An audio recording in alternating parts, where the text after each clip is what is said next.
Hi ಎಲ್ರಿಗೂ ನಮಸ್ಕಾರ. ನಾವಿವಾಗ ತೀರ್ಥಹಳ್ಳಿಗೆ ಹೋಗ್ತಾ ಇದ್ದೀವಿ. ಸೊ ನಾನು ನಿಮಗೆ ಲಾಸ್ಟ್ ವಿಡಿಯೋದಲ್ಲಿ ಹೇಳಿದ್ದೆ ಅಲ್ವಾ, ಹಣಗೆರೆ ಕಟ್ಟೆಯಿಂದ ಹೋಗ್ತಾ ಇರೋದು ನಾವು. ಸೊ ಹಣಗೆರೆ ಕಟ್ಟೆಯಿಂದ ನಿಮಗೆ ಒಂದು ಆಲ್ಮೋಸ್ಟ್ 45 ಕಿಲೋಮೀಟರ್ಸ್ ಆಗುತ್ತೆ. ಏನಕ್ಕೆ ಅಂದರೆ ಕುವೆಂಪು ಅವ್ರದ್ದು ಮನೆ ನೋಡೋಕ್ಕೆ. ಹೇಗಿದ್ರು ಇಷ್ಟು ದೂರ ಬಂದಿದ್ವಿ ಅಲ್ವಾ, ಸೊ ಹಾಗಾಗಿ ಅದನ್ನು ನೋಡ್ಕೊಂಡು ಹೋಗ್ಬಿಡೋಣ ಅಂತ ಹೋಗ್ತಾ ಇದ್ದೀವಿ. ತೀರ್ಥಹಳ್ಳಿಯಿಂದ ಕುಪ್ಪಳ್ಳಿಗೆ ಹೋಗುವಾಗ ನಿಮಗೆ ಈ ಸೇತುವೆ ಕಾಣಿಸುತ್ತೆ. ಇದ್ರ ಹೆಸರು ಚಾಮರಾಜೇಂದ್ರ ಸೇತುವೆ ಅಂತ. ಈ ಸೇತುವೆ ಅಂತೂ ತುಂಬಾ ಚೆನ್ನಾಗಿತ್ತು. ಸೊ ಈಗ ರೀಚ್ ಆದ್ವಿ ನಾವು. ನಿಮ್ಗಲ್ಲಿ ಬೋರ್ಡ್ ಹಾಕಿರ್ತಾರೆ. ಇಲ್ಲಿಂದ ಸ್ವಲ್ಪ ಒಳಗಡೆ ಹೋಗಬೇಕು. ನಾವು ಹೋಗಬೇಕಾದ್ರೆ ಅಲ್ಲಿ ಯಾವ ಗಾಡಿನೂ ಅಷ್ಟೊಂದು ಓಡಾಡ್ತಿರ್ಲಿಲ್ಲ. ಆದರೆ ಅಲ್ಲಿಗೆ ಹೋಗಿ ನೋಡಿದ್ರೆ ತುಂಬಾ ಜನ ಬಂದಿದ್ದರು. ಮನೆ ಅಂತೂ ತುಂಬಾ ಚೆನ್ನಾಗಿತ್ತು.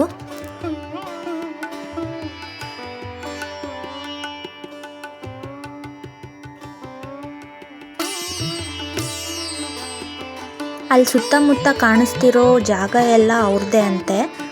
ಇಷ್ಟು ದೊಡ್ಡ ಮನೇಲಿ ಸುಮಾರು ಒಂದು 40 ಜನ ಇದ್ರಂತೆ. ಅಂದರೆ ಅವರ ಅಣ್ಣಂದಿರು, ತಮ್ಮಂದಿರು, ಅವ್ರ ಮಕ್ಕಳು ಎಲ್ಲ ಸೇರಿ 40 ಜನ ಇದ್ರಂತೆ. ಅವ್ರದ್ದು ಫೋಟೋನೆಲ್ಲ ಅಲ್ಲಿ ಹಾಕಿದ್ದಾರೆ.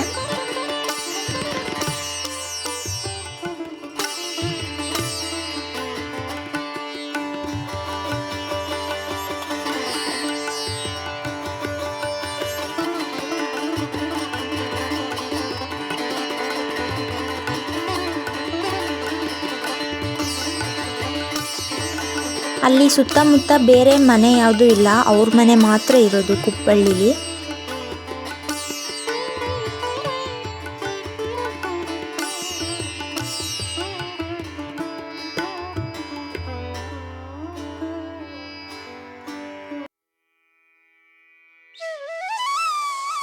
ಒಳಗೆ ಹೋಗಬೇಕು ಅಂದರೆ ಅಲ್ಲಿ ಟಿಕೆಟ್ ತಗೋಬೇಕು. 20 ರುಪೀಸ್ ಇರುತ್ತೆ. ಮುಂಚೆ ಅಂದರೆ 10 ರೂಪಾಯಿ ಇತ್ತಂತೆ, ಈಗ 20 ರೂಪಾಯಿ ಮಾಡಿದ್ದಾರೆ. ಹಾಗೆ ಅಲ್ಲಿ ಕ್ಯಾಮ್ರಾ ಅಲೋ ಇಲ್ಲ, ಆದರೂ ನಾನು ಸ್ವಲ್ಪ ವಿಡಿಯೋ ಮಾಡ್ಕೊಂಡಿದ್ದೀನಿ. ಇದು ಅವ್ರ ಮದುವೆ ಆಗಿದ್ದ ಮಂಟಪ ಅಂತೆ, ಅದನ್ನ ಇನ್ನೂ ಹಾಗೆ ಇಟ್ಕೊಂಡಿದ್ದಾರೆ. ಇದೆಲ್ಲ ಅಂದರೆ ಹಳೆ ಕಾಲದಲ್ಲಿ ಏನೇನು ವಸ್ತುಗಳಿತ್ತೋ ಅದನ್ನೆಲ್ಲ ಹಾಗೆ ನೀಟಾಗಿ ಇಟ್ಕೊಂಡಿದ್ದಾರೆ. ಹಾಗೆ ಅವ್ರ ಮನೆಯಲ್ಲಿ ಬಳಸ್ತಿದ್ದಂಥ ಪಾತ್ರೆ ಸಾಮಾನುಗಳು, ಮಂಚ, ಕುರ್ಚಿ, ಅವರು ಹೊತ್ಕೊಳ್ತಿದ್ದಂಥ ಕಂಬಳಿ, ಇನ್ನೂ ತುಂಬ ಐಟಮ್ಸ್ನ ಇಟ್ಟಿದ್ದಾರೆ.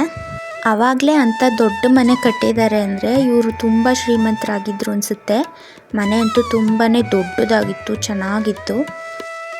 ಈ ಮನೆ 3 ಫ್ಲೋರ್ ಇದೆ. ಅಂದರೆ ಸ್ಟೆಪ್ ಬೈ ಸ್ಟೆಪ್ಪು 3 ಫ್ಲೋರ್ ಇದೆ. ತುಂಬಾ ಚೆನ್ನಾಗಿದೆ ನೋಡಿ. ಅಲ್ಲಿ ಹಾಗೆ ಅವ್ರ ಫ್ಯಾಮಿಲಿ ಫೋಟೋಸ್ ಎಲ್ಲ ಹಾಕಿದ್ರು. ಸೊ ಇಲ್ಲೇನು ನೋಡ್ತಿದ್ದೀರಲ್ಲ, ಇದು ಕವಿಶೈಲಕ್ಕೆ ಹೋಗೋ ದಾರಿ. ಅಂದರೆ ಇಲ್ಲಿ ಒಳಗಡೆಯಿಂದ ಒಂದಷ್ಟು ಮೆಟ್ಲನ್ನ ಹತ್ಕೊಂಡು ನೀವು ಮೇಲೆ ಹೋಗಬೇಕು, ಅಲ್ಲಿ ನಿಮಗೆ ಸಿಗುತ್ತೆ.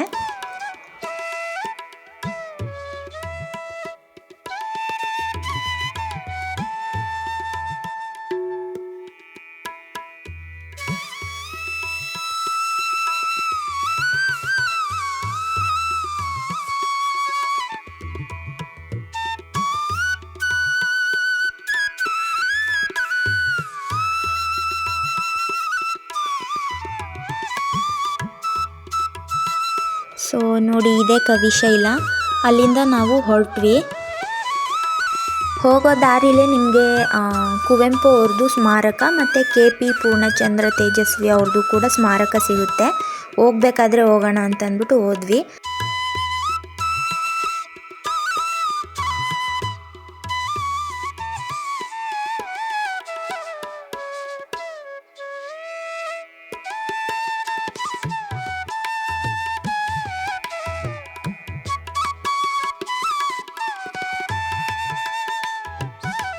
ಹಾಗೆ ಅಲ್ಲಿ ಕುವೆಂಪು ಅವ್ರದ್ದು ಸ್ಮಾರಕ ಭವನ ಇತ್ತು, ಅದು ಕೂಡ ಚೆನ್ನಾಗಿತ್ತು.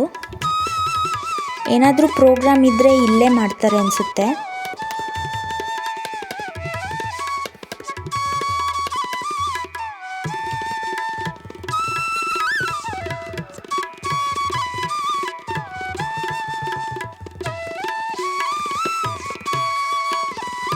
ಇದು ಒಳಗಡೆ ಒಂದು ಸ್ಟೇಜ್ ಥರ ಇದೆ, ಅದಕ್ಕೆ ಹೇಮಾಂಗಣ ಅಂತ ಹೆಸರಿಟ್ಟಿದ್ರು.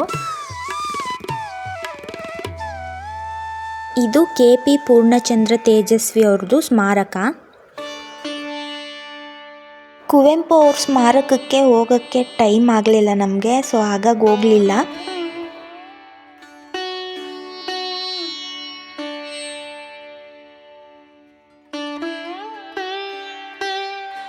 ಎಲ್ಲ ನೋಡಿದ್ದಾದಮೇಲೆ ನಾವು ವಾಪಸ್ ಬಂದ್ವಿ ಅಣಗೆರೆ ಕಟ್ಟೆಗೆ.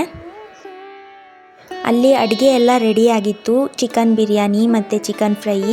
ಸೊ ಮುಸ್ಲಿಮ್ಸ್ ಅವರೇ ಮಾಡಿದ್ದು ಇದು. ನಾವು ಅವ್ರ ಮನೆಯಲ್ಲೇ ಕೂತ್ಕೊಂಡು ಊಟ ಮಾಡಿದ್ವಿ. ನೀವು ಬೇಕಿದ್ದರೆ ರೂಮ್ ಕೂಡ ತಗೋಬೋದು ಎಕ್ಸ್ಟ್ರಾ ದುಡ್ಡು ಕೊಟ್ಟು. ಅವರು 7 ಜನಕ್ಕೆ ಎಷ್ಟು ಬೇಕು ಅಷ್ಟೇ ಕರೆಕ್ಟಾಗಿ ಮಾಡಿದರು. ಸೊ ಊಟ ಎಲ್ಲ ಮಾಡಿದ್ದಾಯಿತು, ಈಗ ನಾವು ಹೊರಡ್ತಾ ಇದ್ದೀವಿ. ಈ ಥರ ದೇವಸ್ಥಾನ ನಿಮಗೆಲ್ಲೂ ನೋಡೋಕ್ಕೆ ಸಿಗಲ್ಲ, ಯಾಕೆಂದರೆ ನನಗೆ ಗೊತ್ತಿರೋ ಪ್ರಕಾರ ಇದೊಂದೇ ದೇವಸ್ಥಾನ ಅನಿಸುತ್ತೆ, ಅಂದರೆ ಹಿಂದೂ ಮುಸ್ಲಿಮ್ನ ಪೂಜೆ ಮಾಡೋದು ಒಟ್ಟಿಗೆ.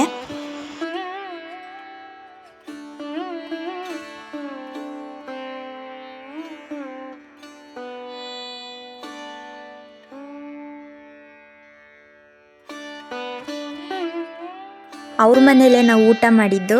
ಅವ್ರು ತುಂಬ ಚೆನ್ನಾಗಿ ನೋಡಿಕೊಂಡ್ರು ನಮ್ಮನ್ನು.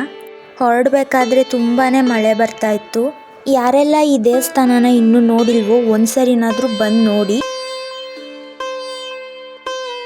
ಸೊ ಇದಾಗಿತ್ತು ಇವತ್ತಿನ ವಿಡಿಯೋ. ನಿಮಗೇನಾದರೂ ಇಷ್ಟ ಆದರೆ ಲೈಕ್ ಮಾಡಿ, ಶೇರ್ ಮಾಡಿ, ಸಬ್ಸ್ಕ್ರೈಬ್ ಮಾಡಿ. ಹಾಗೆ ವಿಡಿಯೋ ಹೇಗಿತ್ತು ಅಂತ ಕಾಮೆಂಟ್ ಮಾಡಿ. Thank you.